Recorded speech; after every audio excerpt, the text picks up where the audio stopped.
उसमें हम उनका एक टेस्ट लेते हैं HbA1c, जिसमें उसकी बॉडी का पिछले 3 महीने का ग्लूकोज का जो रिकॉर्ड होता है उसकी बॉडी सेल के अंदर, उसको देखा जाता है।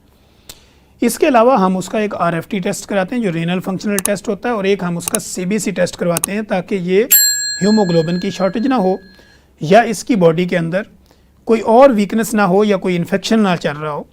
तो इसके साथ साथ हम उसका विटामिन D3 का लेवल भी देखते हैं।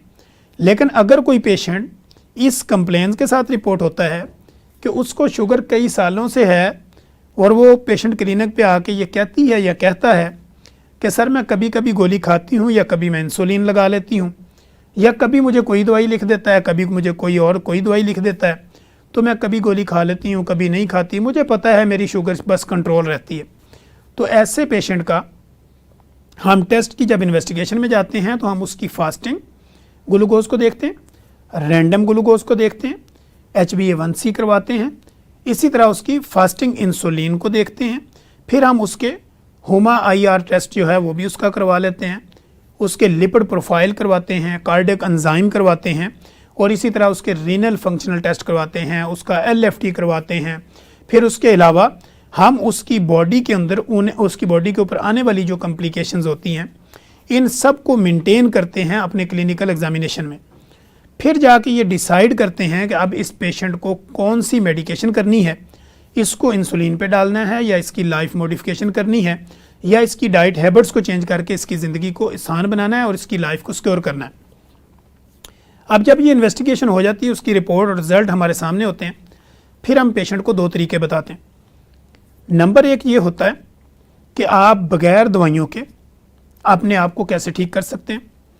बगैर दवाइयों के जब आपने अपने आप को ठीक करना है तो आपने 10,000 स्टेप्स जो हैं यानी 10,000 कदम ये रेगुलर आपने पैदल चलना है।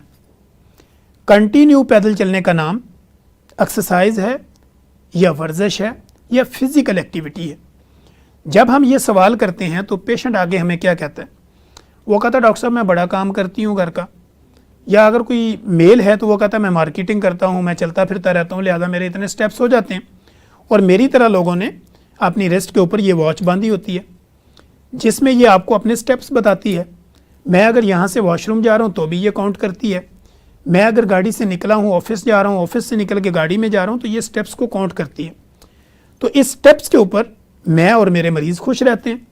वो कहते हैं डॉक्टर साहब 10,000 स्टेप्स तो हो गए, मुझे पता भी नहीं चला, मैं मार्केट गई थी, मैं घर गया था, मैंने सामान ख़रीदा, मैं ऑफिस गया वापस आया, या मैंने घर के काम किए थे, या मैं किचन में गई थी, या मैंने कपड़े धोए थे, या कुछ भी किया था, तो वो मेरे स्टेप्स काउंट हो गए, लिहाजा मैंने 10,000 स्टेप्स पूरे कर लिए।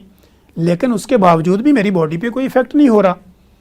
तो फिर हम पेशेंट को काउंसल करते हैं। ये जो वॉच है ये बेसिकली जो भी आप मूवमेंट करेंगे, जो भी स्टेप्स चलेंगे, ये उसको काउंट करेगी।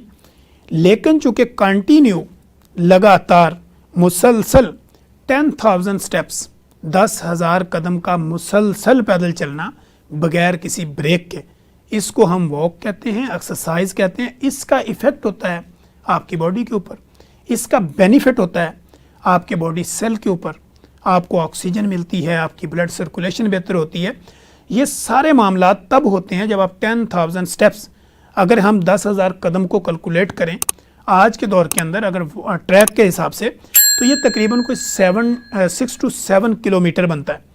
यानी 6 से 7 किलोमीटर अगर आप मुसलसल पैदल चलते हैं तो ये 10,000 स्टेप्स बनते हैं, 10,000 कदम बनते हैं और आपकी बॉडी को इसका फ़ायदा होता है।